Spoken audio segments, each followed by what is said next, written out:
কৈলাসহরের সার্কিট হাউসের conference hall ঘরে প্রাণী সম্পদ বিকাশ দপ্তর, মৎস্য দপ্তর এবং তপশিলি জাতি উন্নয়ন দপ্তরের 59টি জেলা ভিত্তিক পর্যালোচনা বৈঠক করেন মৎস্যমন্ত্রী সুধাংশু দাস। মাংস উৎপাদনে স্বয়ংসম্পূর্ণ ত্রিপুরা, এক্ষেত্রে মাছ, ডিম এবং দুধ উৎপাদনে স্বয়ংসম্পূর্ণতা অর্জনের লক্ষ্যে কাজ করছে রাজ্য সরকার, জানিয়েছেন মৎস্যমন্ত্রী সুধাংশু দাস। আগামী 100 দিনের জন্য বিশেষ কর্মসূচি হাতে নেওয়া হয়েছে দপ্তরের পক্ষ থেকে। বিশেষ করে বিগত কয়েকদিন পূর্বে কৈলাসহরের চণ্ডীপুর বিধানসভা কেন্দ্রের 17 মিয়ার হাওরে ইন্টিগ্রেটেড একোয়া পার্ক নির্মাণের কাজ শুরু হয়েছে।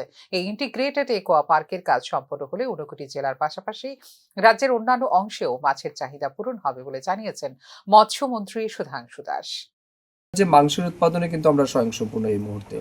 বাকি মাছে আমাদের অনেকটাই ঘাটতি আছে, ডিমে ঘাটতি আছে, দুধে ঘাটতি আছে।